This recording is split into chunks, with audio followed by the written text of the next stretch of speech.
चलो recording your screen sharing और recording शुरू हो गई ना। हाँ हो गई, चलो ठीक है। तो देखो भाई, हम लोग पढ़ने वाले हैं क्या, पॉलिटी पढ़ने वाले हैं। ठीक है, पॉलिटी हम लोग शुरू करने वाले हैं और पॉलिटी में हम लोग पहले पढ़ेंगे कॉन्स्टिट्यूशन ऑफ इंडिया।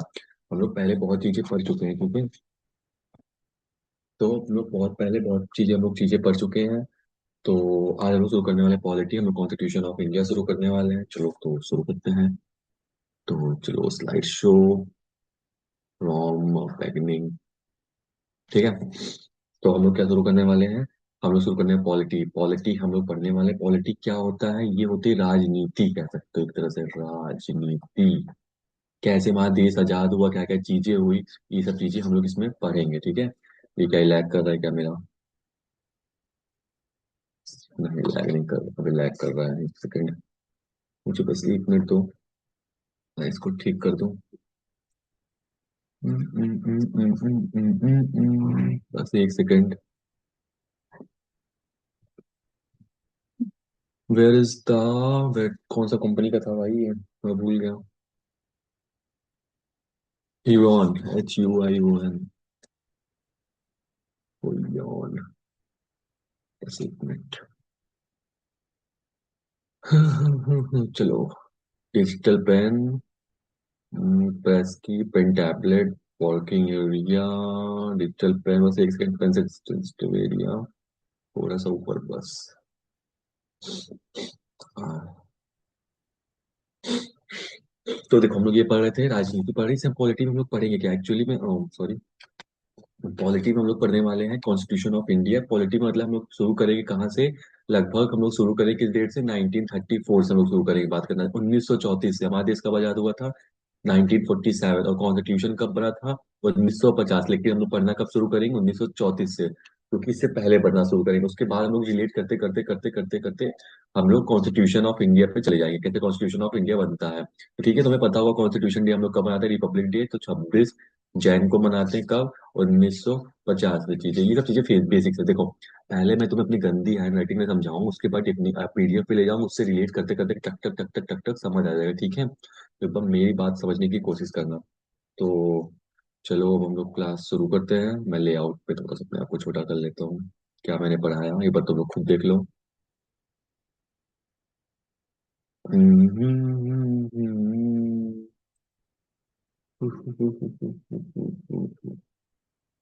ठीक है, ओके तो चलो दिख रहा है ना मैंने क्या पढ़ाया। मैं बता रहा हूँ पॉलिटी में हम लोग पढ़ रहे हैं। पॉलिटी में बताइए राजनीति होता है, 1934 से हम लोग पढ़ना शुरू करेंगे। ठीक है, और 1947 से लेकर 1950 तक पढ़ेंगे बेसिक चीजें। फिर 1950 में हम लोग कॉन्स्टिट्यूशन बनाते हैं और 1949 में बनाते हैं, ड्राफ्टिंग होती है, सब चीजें हम लोग पढ़ेंगे कैसे क्या क्या चीजें होती है। ठीक है, तो चलो शुरू करते हैं। तो मैं अपना वीडियो ऑफ कर लेता हूँ और पढ़ना शुरू करते हैं। तो आखिर कॉन्स्टिट्यूशन हम लोग लिए कहाँ से हैं, आखिर सबसे पहले पहला क्वेश्चन बनता है कि कॉन्स्टिट्यूशन आया कहाँ से है। तो एक सेकंड। हाँ, तो पहला चीज आता है, कॉन्स्टिट्यूशन जो होता है आखिर सबसे पहले किस देश में आया था, पहले पहली बार सबसे पहले कहाँ पे था, ये US में लागू था। तो हम लोग US से लिए, लेकिन कभी कभी गवर्नमेंट ऑफ इंडियन एक्ट से भी हम लोग लेते हैं। तो बोलते हैं कॉन्स्टिट्यूशन कहाँ से लिए, तो गवर्नमेंट ऑफ इंडियन से एक्ट से मेजर पार्ट्स लिए हैं। लेकिन आखिर ये कॉन्स्टिट्यूशन ऑफ इंडिया जो है, इसकी जरूरत हमें क्यों पड़ी। देखो, कॉन्स्टिट्यूशन क्या होता है, जो एक संविधान बनाता है, रूल्स बनाता है, जिसको हम लोग फॉलो करेंगे, जिससे एक देश चलता है। ठीक है, ये सब में बेसिक चीजें पता होंगी। लेकिन अब जो कॉन्स्टिट्यूशन जो इंडिया का है वो रिजिड है, पार्टी है, फ्लेक्सिबल है, ये सब तो ठीक है। लेकिन कॉन्स्टिट्यूशन अभी हम लोग आगे पढ़ लेंगे। सब समझो, पहले स्वतंत्रता की बारे में बात करते हैं। तो समझो, सबसे पहले जब लाहौर सेशन में इसकी मांग रखी गई थी, लाहौर सेशन जो था, लाहौर सेशन आया था, उसी के अंतर्गत लाल नेहरू को लाल नेहरू को जवाहरलाल नेहरू को क्या, आईएनसी का आईएनसी का चेयरमैन बनाया जाता है। आईएनसी मतलब इंडियन नेशनल कांग्रेस का। ठीक है, जो कांग्रेस पार्टी है उसके सबसे पहले कौन थे, जवाहरलाल नेहरू थे ना। तो इसका चेयरमैन कब, लाहौर सेशन बनाया गया था। इसी में जवाहरलाल नेहरू ने कहा कि 1928 में एक पार्टी फॉर्म की और बोला कि अब हम लोग को पूर्ण स्वराज चाहिए, पूर्ण स्वराज चाहिए, और कॉन्स्टिट्यूशन चाहिए। एंड स्वराज, पूर्ण स्वराज मतलब इंडिपेंडेंस ही बोलते हैं, लेकिन हिंदी में ये बोलते हैं। एंड क्या चाहिए, कॉन्स्टिट्यूशन चाहिए। ठीक है, कॉन्स्टिट्यूशन चाहिए। तो ये हुआ था सबसे। अब शुरुआत कहाँ से होती, लेकिन इससे पहले भी लोग क्रांति क्रांति चल रही थी, लेकिन उन लोग ना बेसिक नीड्स बोलते थे कि हमें हमें मतलब कि सब ये पूर्ण स्वराज तो आया है 1928, मतलब मांगना शुरू करी, ये सब चीजें हुआ। लेकिन पहले भी, इससे पहले भी रिवोल्ट हो रहे थे, जैसे कि हमको, जैसे कि कंपनीज में वो लोग बहुत काम कराते थे, वेजेस नहीं देते थे, तो उसके खिलाफ काम होते थे। और कभी कभी कुछ मतलब बोला जाता है, कभी कभी हिंदू और मतलब उन लोगों को कास्ट डिस्क्रिमिनेशन हो जाती है, सब चीजों के लिए, बहुत चीजं के लिए पहले से हो रहा था छोटे मोटे, लेकिन बाद में अब पूरे कंट्री लेवल पे चीजें होने लगी थी। तो अब कब 1928 ये सब चीजें शुरू होती हैं। ठीक है। तो इन्होंने, अब कॉन्स्टिट्यूशन की बात कौन करता है, सुनो, सबसे पहले कॉन्स्टिट्यूशन बोलते हैं एम एन रॉय। एक एम एन रॉय मैंने पढ़ाया था, तुम लोग को याद होगा। एम एन रॉय जो थे, याद है? M N Roy, economics economics मैंने पढ़ाया था। एम एन रॉय ने ही क्या, प्यूपल प्लान लाया था, प्यूपल प्लान आया था जो हम लोग 5 ईयर प्लान पढ़ रहे थे उसमें। तो इन्होंने ही, एम एन रॉय ने ही कहा कि नहीं, अब हमें कॉन्स्टिट्यूशन, सबसे पहले इन्होंने ही डिमांड, क्वेश्चन बनता है, सबसे पहले डिमांड कौन किया था कॉन्स्टिट्यूशन की, तो एम एन रॉय ने किया था। कौन? एम एन रॉय ने किया था। इन्होंने, आईएनसी ने भी बोला था, लेकिन इन लोग बोले थे हमें उस कॉन्स्टिट्यूशन अब हमें लाना होगा, लेकिन डिमांड किसने किया था सबसे पहले? एम एन रॉय ने किया था। और मैंने ये भी बताया था कि एम एन रॉय की एक पार्टी थी, कौन सी थी? सीपीआई पार्टी थी, या दो कम्युनिस्ट, इकोनॉमी में मैंने पढ़ा था। तो उसमें क्या नाम था? Communist party of India. अब समझो। ठीक है। इन्होंने कब डिमांड किया था? इन्होंने डिमांड किया था 1934 में। ठीक है। अब एक, उसी के एक साल बाद अब सभी लोग डिमांड करने लगे। तो मेन मतलब सबसे पहले इन्होंने डिमांड किया, लेकिन असलियत में डिमांड कब आई? 1935 में, कि अब हमें कॉन्स्टिट्यूशन चाहिए, अब हमें पूर्ण स्वराज चाहिए, ये सब चीजें चाहिए, पूर्ण स्वराज के साथ हमें कॉन्स्टिट्यूशन भी चाहिए। तो इन सब चीजों को रोकने के लिए जो ब्रिटिश थी, ढेर सारे प्रपोजल लाती है। कुछ कुछ प्रपोजल्स हम पढ़ते हैं। ठीक है। तो देखो, ब्रिटिश क्या होती है? ब्रिटिश, हम लोग पढ़ रहे हैं कॉन्स्टिट्यूशन, हम लोग पढ़ रहे हैं पॉलिटी, समझ आ रहा है, कुछ दिक्कत ना हो। पॉलिटी, हम लोग पॉलिटी में पहला पढ़ रहे हैं constitution. Constitution of India, constitution कैसे आया, कैसे मतलब इंडिपेंडेंट हुआ हमारा देश, ये सब चीजें हम लोग समझेंगे। कॉन्स्टिट्यूशन कैसे आया, हमारा जो संविधान बनता है। जी, ठीक है। तो ये सब चीजें कैसे आई, कैसे लागू हुई, कौन कौन था, कौन कौन मेन था, ये सब चीजें हम लोग पढ़ेंगे। ठीक है। तो यहाँ तक कोई दिक्कत नहीं आनी चाहिए। तो अब जब देश, मतलब हम लोग आंदोलन करने लगे, तो ब्रिटिश जो थे, ब्रिटिश बोले कि नहीं भाई, ये लोग अब बहुत दंगे हो रहे हैं, बहुत बवाल हो रहे हैं, तो ब्रिटिश ने कुछ ऑफर्स लाए। तब हम लोग वो ऑफर्स पढ़ेंगे। ठीक है। अब इतना समझ हुआ मैंने जो पढ़ाया। अब मैंने क्या पढ़ाया अभी तक, अभी चलो हम लोग रिकॉल कर लेते हैं एक बार। रिकॉल कर लेते हैं। हम पढ़ रहे हैं पहले कॉन्स्टिट्यूशन। कॉन्स्टिट्यूशन। ठीक है। कॉन्स्टिट्यूशन हम लोग पढ़ रहे हैं। सबसे पहले कॉन्स्टिट्यूशन कहाँ आया? यूएस से आया। यूएस में आया, यूनाइटेड स्टेट्स ऑफ अमेरिका में आया। यूएस मतलब जानते हो ना, अमेरिका, वहीं पे आया। तो अब हमारा देश, ये हम लोग पूर्ण स्वराज मांगते थे, पूर्ण स्वराज हमें चाहिए, वरना पहले हम लोग बहुत छोटे मोटे आंदोलन करते थे, लेकिन अब हमें पूर्ण स्वराज चाहिए। कब? 1928 से लगभग शुरू होता है। अब इसी में 1928 में बोलते हैं, जो लाहौर सेशन वगैरह होते हैं, तो उसमें आईएनसी के, जो इंटरनेशनल कांग्रेस होता है, इसकी पार्टी का फॉर्मेशन होता है। तो इसके कौन चेयरमैन होते हैं? नेहरू होते हैं, मोतीलाल नेहरू जी होते हैं। तो ये होते हैं उसके चेयरमैन। ठीक है। मोतीलाल नेहरू, तो मोतीलाल नेहरू जो होते हैं इसके चेयरमैन होते हैं। और इसको बोलते हैं नेहरू रिपोर्ट भी बोलते हैं कभी कभी। कभी कभी इसको नेहरू रिपोर्ट भी बोलते हैं, नेहरू रिपोर्ट।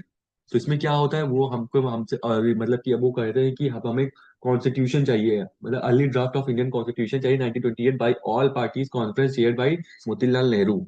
इसका मतलब सिंपल ये है कि हम लोग, कॉन्स्टिट्यूशन हमें अब चाहिए 1928 के बाद। पहले छोटी छोटी क्रांतियां हो रही थी, लेकिन अब हमें बड़ी क्रांति में आ गए हैं। तो एक आईएनसी का फॉर्मेशन होता है, लाहौर सेशन में, मैंने बताया था लाहौर सेशन। एक लाहौर में सेशन होता है, लाहौर में सेशन होता है, सब लोग आके मिलते हैं। तो बोलते नहीं, लाहौर में एक सेशन होता है।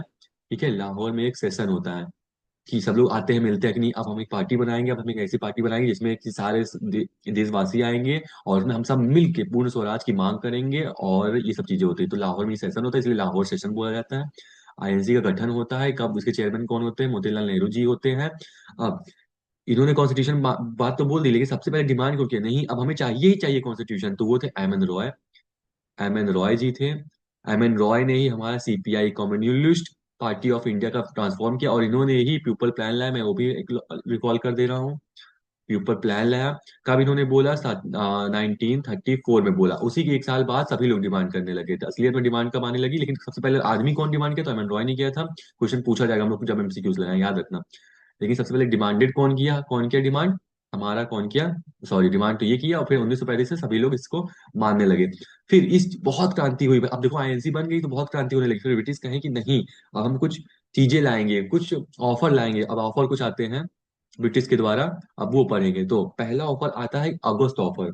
अगस्त ऑफर अगस्त के महीने में आता है 1940। इस अगस्त ऑफर में ब्रिटिश कहता है भाई वॉर छिड़ी है, तू हमें वॉर में मदद करो, मतलब कि वॉर में मदद करो, दूसरे देशों को हमारे साथ मिलकर हराओ। तब बाद में हम तुम्हें एक डोमिनेंस स्टेटस देंगे। क्या देंगे? Dominance status. अब चलते हैं डोमिनेंस स्टेटस क्या होता है। क्या देंगे? डोमिनेंस स्टेटस देंगे, ठीक है। अब ये ऑफर क्यों दिया जा रहा है मैंने बताया ना, अब आईएनसी का गठन हो चुका है, आईएनसी का गठन हो चुका है। fuck। तो आईएनसी का गठन हो चुका है, आईएनसी बन चुकी है। आईएनसी क्या होता है? इंडियन नेशनल कांग्रेस पार्टी जो चल रही है ना, कांग्रेस पार्टी राजीव गांधी की, वही आईएनसी है। इंडियन नेशनल कांग्रेस पार्टी उस समय थी, सबसे पहले यही तो थी। अब आईएनसी का गठन हो गया तो ये बहुत विद्रोह कर रही थी, अब इनका बहुत प्रोटेस्ट कर रही थी, बहुत प्रोटेस्ट कर रही थी। तो इस प्रोटेस्ट को रोकने के लिए इन्होंने ब्रिटिश ने बहुत सारे ऑफर्स लाए। पहला ऑफर क्या था? अगस्त ऑफर। अगस्त ऑफर में इन्होंने क्या कहा कि तू हमें वॉर में मदद, उसमें वॉर छिड़ी थी। पहला विश्व युद्ध छिड़ा था, मतलब कि विश्व युद्ध छिड़ा था, उसमें बहुत देशों से आपस में लड़ रही थी, तो ब्रिटिश भी लड़ रही थी, उसमें शामिल थी। तो उसने कहा कि आप हमें मदद कीजिए, तो हम आपको एक डोमिनेंस स्टेटस देंगे। डोमिनेंस स्टेटस मतलब क्या होता है समझो, मैं इंग्लिश में बता देता हूँ क्या होता है। It is a status given to a certain countries. कुछ कंट्रीज को दिया जाता है जिससे वो अलाउ करते हैं सेल्फ गवर्निंग, मतलब तुम खुद अपने देश में सेल्फ गवर्निंग कर सकते हो। लेकिन तुम किसके अधीन रहोगे? सेल्फ गवर्निंग कर सकते हो, सेल्फ गवर्निंग स्कूल कर सकते हो, लेकिन तुम किसके अधीन रहोगे? ब्रिटिश कंपनी के अधीन रहोगे। अब इसको हम लोग अच्छे समझने की कोशिश करें, समझो। तुम किसी स्कूल के टीचर हो, तुम पढ़ा रहे हो, हुक्म जमा रहे हो, लेकिन उसका असली मालिक कौन है? प्रिंसिपल। अगर प्रिंसिपल बोल दे नहीं अब तुम हट जाओ यहाँ से, तो हट जाओगे तुम, मतलब कुछ भी कर सकती। तो यही डोमिनेंस स्टेटस होता है, ठीक है। कि तुम भाई सब कुछ कर सकते हो, लेकिन तुम किसके अधीन रहोगे? तुम हमारे अधीन रहोगे। तो यही डोमिनेंस स्टेटस कहता है। लेकिन बाद में एक आईएनसी बोलते हैं नहीं बे, हमको तुम्हारा डोमिनेंस स्टेटस नहीं चाहिए, हम वॉर में क्यों शामिल हो।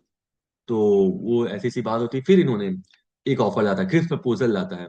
सेम क्रिप्स प्रपोजल वो रहता है कि नहीं हमें पूर्ण स्वराज चाहिए, हमें तुम्हारा कॉन्स्टिट्यूशन चाहिए, तो ये सब चीजें होती है अगस्त ऑफर में। लेकिन क्रिप्स प्रपोजल में कहता है कि फिर एक विश्व युद्ध दूसरा छिड़ता है। वॉर सेकंड में बोलते हैं नहीं भाई हम तुम्हें कॉन्स्टिट्यूशन भी देंगे, कॉन्स्टिट्यूशन भी बना के देंगे, ठीक है। कॉन्स्टिट्यूशन भी साथ में बना के देंगे, और साथ में तुम्हें डोमिनेंस स्टेटस भी देंगे, सब कुछ देंगे, बस तुम्हें हमारे अधीन ही चलना पड़ेगा। ये भी मना कर देते हैं, हम क्यों भाई करें। बहुत प्रोटेस्ट होता है, फिर ये क्रिस प्रपोजल भी इनकार हो जाता है, नहीं हमें क्रिस प्रपोजल, हमें ये भी नहीं मंजूर है, हमें अगस्त ऑफर भी नहीं मंजूर है। फिर एक और ऑफर लाते हैं, वेवल प्लान। वेवल कौन थे याद रखना, बहुत इंपॉर्टेंट क्वेश्चन है जो वेवल है। ये वेवल जो था सेकंड लास्ट वॉइस रॉय था। कौन था second last voice Roy? Exam में पूछा सेकंड लास्ट वॉइस रॉय क्या होता है, जैसे कि हमारे गवर्नर होते हैं, वैसे उस समय वॉइस रॉय चलते थे। तो ये सेकंड लास्ट वॉइस रॉय थे। तो लास्ट वॉइस रॉय कौन थे ये भी याद कर लो। तो लास्ट वॉइस रॉय कौन थे? माउ सर लॉर्ड माउंट बैटन। ये एग्जाम में बहुत पूछता है एग्जाम में कि last viceroy of India कौन था। तो ये थे लॉर्ड माउंट माउंटेन। लेकिन इस सब वेबल प्लान के टाइम में सेकंड लास्ट वॉइस रॉय थे। वेबल प्लान में क्या था कि चलो ठीक है अब तुम्हें हम कॉन्स्टिट्यूशन भी देते, तुम्हें अधिकार भी देते, तुम सब कुछ ले लो भाई, हम जा रहे हैं यहाँ से। लेकिन जाते जाते उन्होंने कहा कि हम दोनों अब तुम्हें देखो, दो पार्टी थी। एक तो थी INC, Indian national Congress party, और एक थी मुस्लिम लीग। मुस्लिम लीग के जनक कौन थे ये भी याद रखना, जिन्ना था। जिन्ना था, ठीक है, मोहम्मद जिन्ना। ये था इसका चेयरमैन, ठीक है, जिन्ना था। तो अब इस वेबल प्लान को आईएनसी मतलब इंडियन नेशनल कांग्रेस पार्टी भी इंकार कर देती है, मुस्लिम पार्टी भी इंकार करती है। क्यों? वेबल प्लान ने बोला ठीक है तुम ले लो ये सब चीजें, लेकिन हम कुछ चीजें लेके जा रहे हैं। कि मुस्लिम ने इसका इंकार इसलिए किया क्योंकि इसमें वेबल प्लान में बहुत सारी चीजें थी। तो इसलिए प्लान मुस्लिम लीग मतलब कि इसको इंकार किया, क्योंकि कुछ भी मेन डिसीजन लेना था तो वो मेन डिसीजन कौन लेता था? आईएनसी लेगी, ऐसा रूल था वेबल प्लान के अंतर्गत। तो लेकिन मुस्लिम लीग कहा नहीं, हम लोग मतलब पार्टी लेगी, लेकिन उसने बोला मुस्लिम लीग ने नहीं, हर कोई डिसीजन आईएनसी नहीं लेगी, वो मुस्लिम लीग लेगी। मतलब लीग मतलब सभी लोग आएंगे आपस में वोटिंग होगी तब हम लोग करेंगे, लेकिन आईएनसी कहता है नहीं ऐसा नहीं होगा, हम ऐसा नहीं चाहेंगे। और वेबल प्लान कहता है कि हम मुस्लिम लीग को भी मुस्लिम लीग इक्वल टू आईएनसी, मतलब जितना मुस्लिम लीग के पास ताकत होगी उतना आईएनसी के पास ताकत होगी। तो ऐसे तो देश बढ़ जाएगा आपस में। इसलिए वेबल प्लान को इनकार कर दिया जाता है। आईएनसी भी बोलता है नहीं हमें नहीं चाहिए, और मुस्लिम लीग को तो ये चाहिए था कि नहीं, हम जो लीग हम लोग अपना खुद का कॉन्स्टिट्यूशन बनाएंगे, सब चीजों को बनाएंगे। इसलिए वेबल प्लान में क्या होता है कि ये चल नहीं पाता। क्यों नहीं चल पाता? क्योंकि मुस्लिम लीग को अलग अलग चीजें चाहिए थी, कि जो पार्लियामेंट हो उसमें वो लोग का लीग के हिसाब से डिसीजन लिया जाए, लेकिन आईएनसी बोलते नहीं हम डिसीजन लेंगे उसी के हिसाब से, तो मुस्लिम लीग चलो। तो मुस्लिम लीग कहता नहीं घंटा हम ऐसा चलेंगे। तो ये सब चीजें होता है, ठीक है।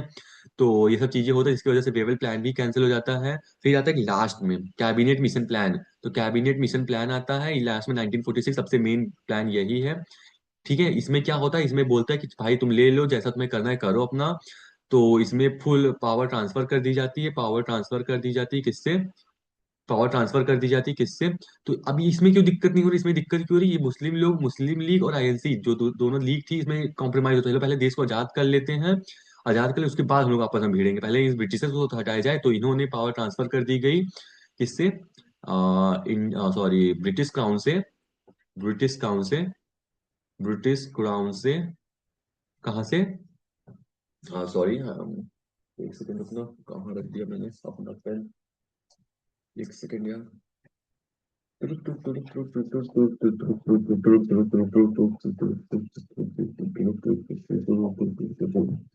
तो हम लोग क्या पढ़ रहे थे, हम लोग पावर ट्रांसफर कर दिया कहाँ से? ब्रिटिश से इंडियन को, इंडियंस को ट्रांसफर कर, इंडियंस पार्टीज को ट्रांसफर कर दिया गया, समझे? ये सब चीजें थी।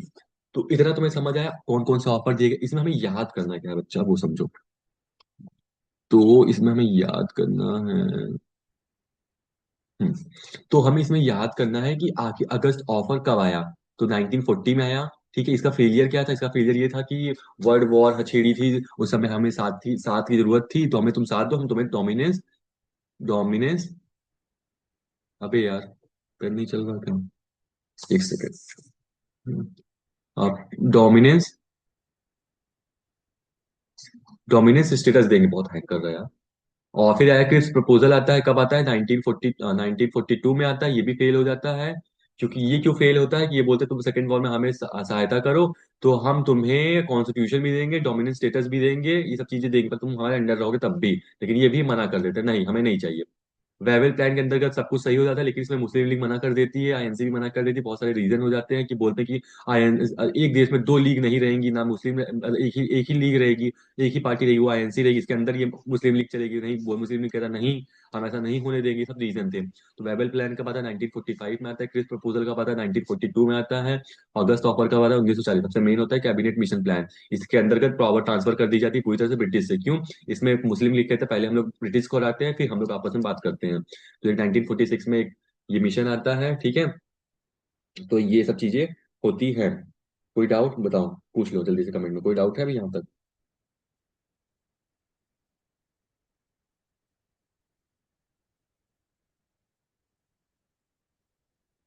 कोई डाउट है पूछ लो, कोई डाउट है, कोई डाउट है?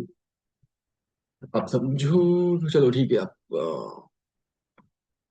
नहीं, ओके, तो मैं तुम्हें एक चीज और बताता हूँ, कुछ क्वेश्चन ऐसे भी पूछे जाते हैं, हम लोग सारे क्वेश्चन कवर करते हुए चलते हैं। और इसके मेरी पेन कहाँ गई? मैं एक स्क्रीन ले लेता हूँ, व्हाइट स्क्रीन, तो मैं यही चाहिए ना, ठीक है। तो हमें पता है कि जब हमारा, अब जानते हो क्या हुआ था कि आखिर ब्रिटिश इंडिया में आए कहते थे, मैं थोड़ा सा बता देता हूँ, ये हम लोग एक्स्ट्रा पढ़ेंगे, एक्स्ट्रा दूसरी क्लास में पढ़ेंगे, ये सब चीजें में नहीं पढ़ना है। ये जो भारत था, वो तेरी की भारत, अरे भाई अरे भाई, तो ये भारत है भाई, समझ जाओ। तो यहाँ बंगाल सबसे पहले ब्रिटिशर्स आए थे, किस वजह से आए थे? ट्रेडिंग करने की वजह से आए थे। तो ट्रेडिंग करते करते मतलब कि आयात निर्यात करने के लिए आते थे, लेकिन इन लोग फिर आपस में तो पता है फिर पूरे देश पे ये लोग छा गए। तो इस समय क्या था, इन लोग की एक चीज चलती थी, मतलब कि ईस्ट इंडिया कंपनी थी, याद होगा, east India company, east India company. ये भी एक पार्ट था किसका? ब्रिटिश का था। जब ये लोग यहाँ पे रुक गए, तो जो थी ब्रिटिश थी, ब्रिटिश क्राउन, ब्रिटिश बोला अब तुम यहाँ से जाओ, अब यहाँ पे हम लोग राज करेंगे। तो एक एग्रीमेंट लाई थी, इन दोनों के बीच एक एग्रीमेंट हुआ था कि तुम अपनी ताकत हमें दे दो। किसके तहत हुआ था ये भी याद कर लेना, ये हुआ था एक एक्ट की वजह से, गवर्नमेंट ऑफ, एक एक्ट की वजह से, समझ लेना, government of government of 1858 act के तहत इसमें ईस्ट इंडिया की कंपनी की ताकत छीन ली जाती है ब्रिटिश का। और अब हम लोग यहाँ राज करें, लेकिन ईस्ट इंडिया कंपनी वहाँ चलती रहती है। पर बोलते हैं अब यहाँ पे मेन राज किसे चलेगा, ब्रिटिश का। समझो मैं क्या बोलना चाहता हूँ। ब्रिटिशर्स ने ही तो ईस्ट इंडिया कंपनी स्टैब्लिश की थी। अब जब ईस्ट इंडिया कंपनी स्टैब्लिश होगी, ये सोचे थे ईस्ट इंडिया की अब हम लोग राज करने लगेंगे यहाँ पे, ऐसा ब्रिटिशर्स ने सोचा था। लेकिन फिर बोला नहीं, हम लोग एग्रीमेंट तुम साइन करो कि यहाँ पे राज हम करेंगे। तो एक एग्रीमेंट साइन होता है, गवर्नमेंट ऑफ एक्ट 1858 एक्ट, ये याद कर लेना बस। ठीक है। ये सब नोट्स में बिल्कुल नहीं है, ये सब चीजें इसी वीडियो में रहेगा भाई, नोट्स में ये सब चीजें नहीं, ये सब मैंने बहुत देख दूख के तब बनाया है। ठीक है, तो इतना याद रखना। ठीक है। अब चलते हैं हमारा कुछ और चीजें पढ़ लेते हैं। ठीक है। ओके। तो कुछ पार्टीज जानते होगे, कुछ चीजें मैं तुम्हें बता देता हूँ। अब देखो कुछ चीजें, कॉन्स्टिट्यूशन से पहले कुछ चीजें होती हैं। जैसे कि कॉन्स्टिट्यूशन क्या होता है, डेमोक्रेसी, हम लोग डेमोक्रेसी में रहते हैं ना, लेकिन कुछ चीजें होती हैं। आप सुनो क्या चीज। एक होता है कम्युनिस्ट पार्टी, कम्युनिस्ट पार्टी। अब कम्युनिस्ट पार्टी क्या होता है, means of production controlled by government. इसमें कम्युनिस्ट पार्टी में क्या होता है कि इसमें इलेक्शन तो होते हैं, लेकिन इसमें इलेक्शन में सिर्फ दो ही पार्टी खड़ी रहती है, तो वो जीतेगी या तो ये जीतेगी। ठीक है। इसमें क्या होता है, ये सब कुछ डिसीजन ले सकते हो और इसको तुम इनकार नहीं कर सकते हो।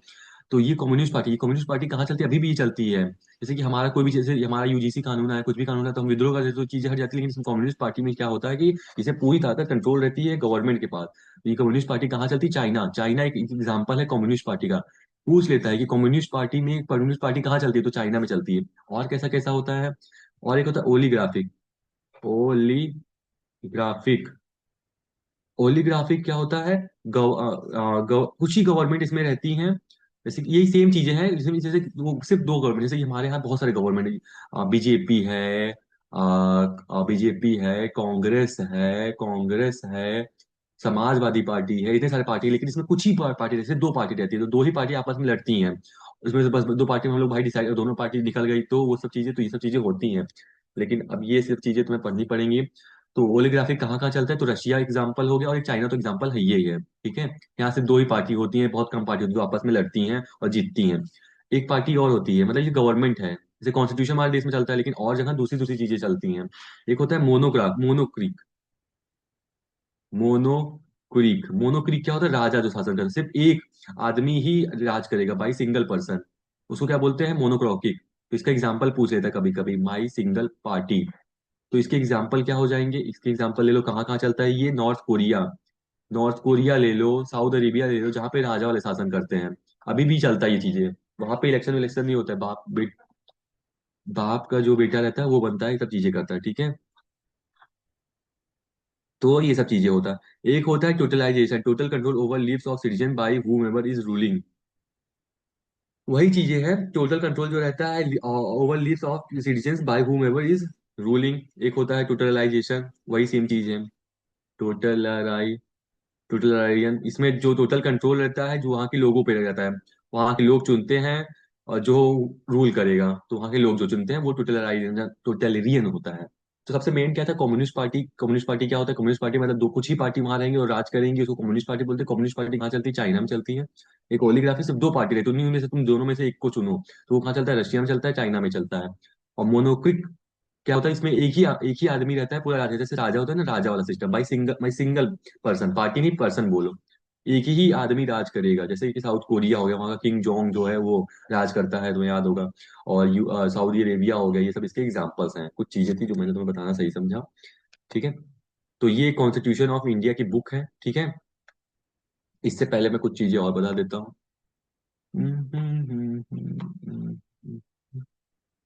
ठीक है। ब्लैक स्क्रीन सॉरी ले ले रहा हूँ, कोई दिक्कत नहीं है। कुछ आता है कैबी, ओहो।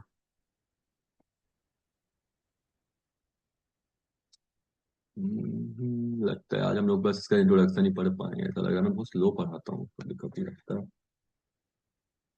तो कैबिनेट मिशन जो रहता है, ये जो कैबिनेट मिशन रहता है कब आता है, 1946 में आता है। ठीक है। ये एक्सेप्ट कर लिया जाता है, मुस्लिम लीग भी एक्सेप्ट कर लेते हैं। और आईएनसी का फुल फॉर्म क्या है, ये भी लिखवा देता हूँ, इंडियन नेशनल कांग्रेस पार्टी। ठीक है। इसी वजह से अब कॉन्स्टिट्यूशन बनना शुरू हमारा होता है। अब समझो, अब 1946 से 1950 तक, जब तक हमारा गवर्नमेंट बन रहा था, कुछ चीजें हुई थी, कुछ चीजें हम लोग पढ़ते हैं, तो अभी तक हमारा कॉन्स्टिट्यूशन बन रहा था, अभी तो हमारा ये सब कुछ डिसाइड नहीं होता कौन क्या राज करेगा, कौन क्या कंपनी, मतलब जैसे कि हमारे में फाइनेंस मिनिस्टर होता है, ये सब चीजें होती है, ये सब चीजें नहीं बनी थी उस समय। तो इस समय के बीच क्या क्या चीजें हो रहा था, कुछ चीजें समझो। ठीक है। एक एक स्पीच दी गई थी, याद रखना, एक स्पीच, कुछ स्टेटमेंट मैं तुम्हें याद करा देता हूँ, बहुत इंपॉर्टेंट है भाई। ये क्लास में भाई उस पीडीएफ में कुछ भी नहीं रहेगा, इतना याद रखना, तुम्हें खुद से ढूंढ ढूंढ के मैं तुम्हें पढ़ा रहा हूँ। ओके, वाइट स्क्रीन में, चलो मैं तुम्हें पढ़ाता हूँ। कुछ स्टेटमेंट याद कर लेना, कुछ कुछ मतलब कुछ, जैसे कि वो स्पीच होता था ना, कुछ स्पीच में कुछ लोग मेन सेंटेंस बोल देते थे, जैसे कि माई कंट्री माई लाइफ। जैसे कि मैं स्टेटमेंट देता हूँ, मैं भाषण दे रहा हूँ, मैंने कुछ एक ऐसा स्टेटमेंट बोल दिया, माई कंट्री माई लाइफ, तो बोलता है ये स्टेटमेंट किसने बोला, तो मैं कुछ स्टेटमेंट लिखवा देता हूँ, वो याद रखना। तो इन फेमस स्पीच, एक फेमस स्पीच थी, क्या थी?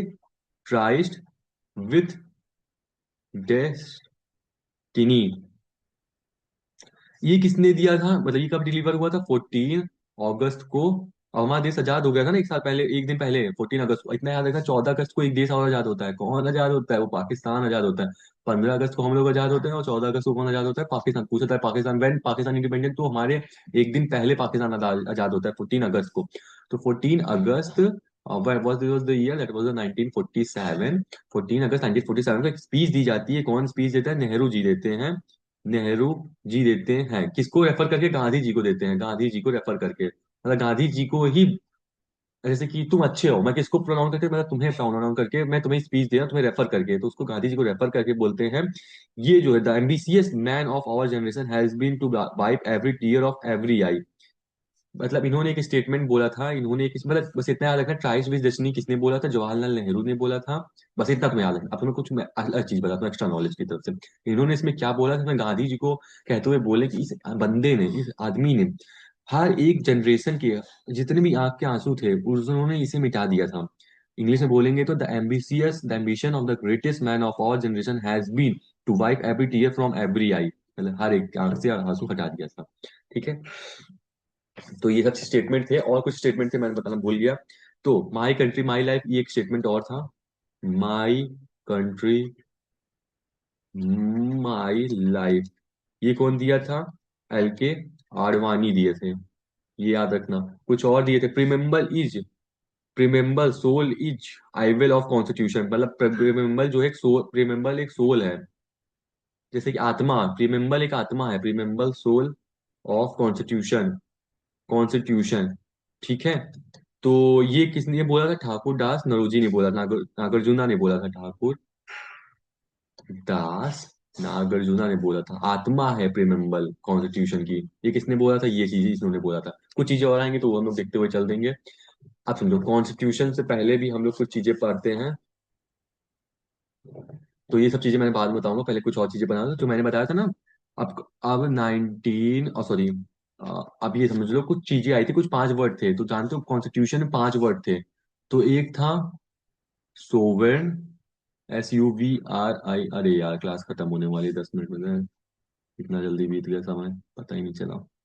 सोवेन था, दो मतलब 5 स्टेटमेंट, मतलब 5 चीजें थी, मतलब जैसे कि हम साथ रहेंगे, हम रिपब्लिक रहेंगे, हम डेमोक्रेटिक रहेंगे, हम सेकुलर रहेंगे। सेकुलर मतलब क्या होता है? सेकुलर क्या होता है, मतलब कि सेकुलर सभी लोग इक्वल रहेंगे, सोशलिस्ट रहेंगे, सोवर, ये सब 5 वर्ड का हम लोग मतलब समझेंगे, लेकिन समझो 5 वर्ड जोड़े गए थे कॉन्स्टिट्यूशन में। पहले 3 वर्ड जोड़े गए थे, ठीक है। सोवेन जोड़ा गया था, फिर जोड़ा गया था डेमोक्रेटिक, जोड़ा गया था, और क्या जोड़ा गया था? रिपब्लिक जोड़ा गया था। 3 वर्ड थे सिर्फ। लेकिन अब क्वेश्चन यहाँ से पूछता है, फिर 42nd अमेंडमेंट होता है, एक अमेंडमेंट होते हैं, अमेंडमेंट आते हैं, अमेंडमेंट कहाँ से होते हैं, ये सब चीजें याद रखना। ये जो अमेंडमेंट होता है, ये अमेंडमेंट हम लोग कहाँ से लिए? हम लोग लिए साउथ अफ्रीका से लिए, ये चीज याद रखना। साउथ अफ्रीका से हम लोग राज्यसभा वाला प्रणाली लिए हैं, राज्यसभा। अब ये समझो क्या चीजें हैं अमेंडमेंट। अमेंडमेंट क्या है कि उसमें कुछ सुधार करना, तो हम लोग 42 बार मतलब एक अमेंडमेंट हुआ, 2 अमेंडमेंट हुआ, सुधार होते चले जा रहे, 42वें सुधार में हमने क्या किया? हमने 2 वर्ड और जोड़ा इसमें। नहीं, हमारा देश सोवर्न भी रहेगा, और क्या रहेगा? हमारा देश सोवर्न भी रहेगा, सोशलिस्ट भी रहेगा, और सेकुलर रहेगा, सेकुलर रहेगा, ठीक है। तो और ये अमेंडमेंट हम लोग सुधार वाला चीज कहाँ से लाए, कहाँ चीज साउथ अफ्रीका में सुधार अमेंडमेंट होता था, तो हम लोग कहाँ अमेंडमेंट कहाँ से लाए अमेंडमेंट, हम लोग लाए साउथ अफ्रीका से। जो राज्यसभा लोकसभा चल रहा है तो इसमें जो राज्यसभा वहां पे भी चलता था, तो हम लोग राज्यसभा कहाँ से ढूंढे थे, तो राज्यसभा हम लोग कहाँ से ढूंढे थे, साउथ अफ्रीका से ढूंढे थे, ठीक है। ये चीज याद रखना। पांच, अब क्वेश्चन कैसे बनता है, क्वेश्चन ये बनता है कि जो ये सोशलिस्ट है, सोशलिस्ट और सेकुलर है, ये किस अमेंडमेंट में जोड़ा गया, तो 42nd अमेंडमेंट में सुधार में जोड़ा गया कि नहीं, अम्मा देश दो चीज, तो पांच पांच रहते हैं। कुछ चीजें, एक चीज क्वेश्चन और पूछ लेता है, इनको अरेंज करो। अब तुम्हें देख जानते हो, अब समझो, मैं तुम्हें क्वेश्चन दे दिया, मतलब क्वेश्चन ऐसे आता है कि ये जो वर्ड्स हैं, ये पांच वर्ड हैं, sovereign, socialist, secular, democratic, Republic, ये जानते हो लाइन बाय लाइन है, पहले सोवर्न आएगा, फिर सोशलिस्ट आएगा, फिर सेकुलर आएगा, फिर डेमोक्रेटिक आएगा, फिर रिपब्लिक, ऐसे याद करना लाइन से। कभी कभी एग्जाम में ना इनको उल्टा पुल्टा देगा, पहले सेकुलर देगा, सोशलिस्ट दे देगा, ये फिर बोलेगा इनको अरेंज करो क्रोनोलॉजिकल ऑर्डर में, क्रोनोलॉजिकल ऑर्डर में, तो ये इसको अरेंज करना भी तुम्हें याद करना, तो इसका एक फॉर्मूला है S³ DR, ठीक है, ये इसका फॉर्मूला है। S³ DR मतलब एस मतलब एस 3 बार आएगा, फिर डी आएगा, फिर आर आएगा, एस मतलब सोवर्न आएगा, फिर ये मतलब सोवर्न आएगा, फिर सोशलिस्ट आएगा, फिर सेकुलर आएगा, फिर डेमोक्रेटिक आएगा, रिपब्लिक आएगा, बस इतना इस चीज में था, ठीक है। आप देखो यहाँ नीचे क्या लिखा है, हमने सबसे अब बाद में हम लोग अडॉप्ट कब करते हैं, नवंबर में 24 नवंबर को 1949 को हम लोग अडॉप्ट कर लेते हैं, इसमें डेट नहीं दिया है लेकिन याद कर लेना। 26, सॉरी 26 डे में, यहाँ दिया है 26 में, 24 बोला था, 26 तारीख को, 26 नवंबर को, यहाँ नहीं लिखता, यहाँ लिखता हूँ, 26 नवंबर को, 26 नवंबर हमारे इसका मतलब हम लोग 26 जनवरी 1950 में तो हम लोग कॉन्स्टिट्यूशन ले, लेकिन अडॉप्ट मतलब अब हम लोग से पूरी तरह से अडॉप्ट, अब इसको लॉन्च करेंगे, मतलब एक तरह से बन चुका था, तो अडॉप्ट कर लिए थे 26 नवंबर को, लेकिन कब लागू होता है, 26 जनवरी को लागू होता है। तो ये सब चीजें हम लोग आगे पढ़ेंगे, सब चीजें बेसिक चीजें तो मैं पता है। हमें बताया था कि एक चीज और मैंने बताया था ना, 1940 से, सॉरी 1947 से 1946 में हमारा मतलब कॉन्स्टिट्यूशन आया था ना, 1946 से 1950 में हमारा लागू हुआ था। इस बीच तब कैसे हमारा देश चला था, तो इस बीच में एक इंटरिम गवर्नमेंट आती है, ठीक है। इंटरिम गवर्नमेंट आती है, इंटरिम गवर्नमेंट क्या होती है, अब वो समझने की कोशिश करते हैं। इंटरिम गवर्नमेंट ये होता है कि, इंटरिम गवर्नमेंट ये होता है कि मतलब सब लोग मतलब पार्टी आपस में चलेंगी, मतलब सबके डिसीजन से, अब तुम ऐसा बोल दो भाई हाँ ठीक है अब ऐसे चलता, मतलब कि इंटरिम गवर्नमेंट थी, चलता है ऐसे, तो ठीक है। President of executive viceroy and governor general of India कौन था इस समय, कुछ चीजें आप याद करना इंटरिम गवर्नमेंट में, लिखने वाली चीजें हैं सब। इंटरिम गवर्नमेंट में गवर्नर जनरल कौन था, पूछा जाता है इंटरिम गवर्नमेंट में। इंटरिम गवर्नमेंट मतलब समझ रहे हो, 1940-50 में कोई रिटेन कॉन्स्टिट्यूशन नहीं था, सबके समझौते से सरकार चलती थी, ठीक है, 4 साल, तो 4 साल ऐसे ही सरकार चली थी, ठीक है, इसको इंटरिम गवर्नमेंट बोलते हैं। और इस गवर्नमेंट में क्या हुआ था कि इस समय कुछ चीजें हुई थी, कुछ लोग थे, अब कुछ लोग की कुछ उपाधि रहेंगे, तो इस समय पूछा जाता है इंटरिम गवर्नमेंट के टाइम, गवर्नर, सॉरी मैं नेक्स्ट स्लाइड में लिखवा देता हूँ, तो अच्छा लिखा है, कहाँ गया, एक तो पेन नहीं दिखता है मुझे साला, कहाँ है, अच्छा इधर है। तो इस समय गवर्नर जनरल कौन था, गवर्नर जनरल कौन था, तो याद कर लेना गवर्नर जनरल, सब कुछ याद करने वाली चीजें आ रही हैं। गवर्नर जनरल कौन था उस समय, तो उस समय गवर्नर जनरल कौन थे, विशोकंठ वेवल थे, ठीक है, विशोकंठ वेवल थे। मैंने बताया ना वेवल कमीशन आया था, तो उस समय भी तक थे ये थे, लेकिन लास्ट में, फिर लास्ट तक कौन रहा था, लॉर्ड, फिर आ जाता है लॉर्ड माउंट बैटन, जो आखिरी थे, सबसे लास्ट में थे, उसके बाद खत्म हो जाता है ये सब चीजें, ठीक है। अब समझो, कमांडर इन चीफ भी बोलता, सबसे मेन इंपॉर्टेंट, किसी को पता भी नहीं होगा ये चीजें। और उसमें कमांडर इन चीफ भी होता है, कमांडर इन चीफ, तो उस समय कमांडर इन चीफ कौन था, अलेक्जेंडर सर क्लॉड ऑर्निचिंग, सर क्लॉड ऑर्निचिंग। एक चीज मैंने तुम्हें बताना भूल गया, लेकिन मैं चलो बाद में बताता हूँ। ये थे कमांडर इन चीफ थे, ठीक है। उस समय वाइस प्रेसिडेंट कौन थे, वाइस प्रेसिडेंट कौन थे, वाइस प्रेसिडेंट कौन थे, जवाहरलाल नेहरू थे। Vice president of external affairs, vice president of external affair कौन था, जवाहर लाल नेहरू, ठीक है, ये हो गया वाइस प्रेसिडेंट हो गया। होम अफेयर के कौन थे, होम अफेयर एक पोस्ट होती है, तो उस समय होम अफेयर, अबे यार, होम अफेयर कौन था, होम अफेयर अपनाते थे सरदार वल्लभ भाई पटेल, ठीक है। अब चलो मैं कुछ चीजें पूछता हूँ, अगर तुम गैस करो, वैसे तो तुम पढ़े नहीं हो, कोई बात नहीं, गैस करो, सरदार जी, इन्होंने सबसे पहले सरदार जी किसने बोला था, सरदार जी से इनको सबसे पहले कौन संबोधित किया था, बताओ। जैसे बाबू जी को कौन संबोधित किया था, मतलब गांधी जी को ऐसे बापू जी बोला जाता है, बाबू जी को कौन बोला था, बापू जी ऐसा रविन्द्रनाथ टैगोर बोल, यहाँ सरदार जी को, वल्लभ भाई पटेल को सरदार किसने बोला था, ठीक है। मैं कुछ ऑप्शन देता हूँ, वैसे तुम इतना पढ़े नहीं होगे, मैं पता, तो पहले ऑप्शन ले लो, क्या वो जवाहरलाल नेहरू थे, क्या वो रविन्द्रनाथ टैगोर था? रविन्द्रनाथ टैगोर जी थे। ऑप्शन सी, क्या वो एम एन रॉय थे? क्या वो गांधी जी थे? तो किन्हों किन्हों ने इन्हें, option A option B option C समझ लो, कौन इन्होंने सरदार इनको कौन संबोधित किया था? जल्दी बताओ, हमारे पास सिर्फ 3 मिनट बचा है भाई, मुझे खत्म करना ये चीज। बताओ बताओ बताओ बताओ बताओ बताओ, जल्दी बताओ जल्दी बताओ। Option A option B option C option D. इसका आंसर तुम बताते रहो, तब तक मैं और चीजें लिखवा देता हूँ। चलो, ऑप्शन भी आंसर भी आ गया। नहीं, इसका आंसर एम एन भाई नहीं, गांधी जी हैं। गांधी जी इनको सरदार वल्लभ भाई पटेल जैसा समझाते थे। ठीक है। और चलो जल्दी जल्दी लिख लेते हैं। एक सेकंड, अबे यार। तो ये होम अफेयर कौन हो गए? सरदार वल्लभ भाई पटेल हो गए। एग्रीकल्चर कौन संभालता था? एग्रीकल्चर के डिपार्टमेंट कौन संभालता था? राजेंद्र प्रसाद। ये राजेंद्र प्रसाद हमारे पहले प्रेसिडेंट बनते हैं, ये भी याद रखना। तो एग्रीकल्चर ये संभालते थे राजेंद्र प्रसाद जी। ठीक है। कॉमर्स कौन संभालता संभालता था? इब्राहिम इस्लाहिम चंद्रघुर। इस सब चीजें जरूरी नहीं है, जो चीज जो इंपॉर्टेंट मैं वो लिखवा देता हूँ। बलदेव जो था वो क्या संभालता था? बलदेव जी थे। बलदेव सिंह जो थे वो क्या संभालते थे?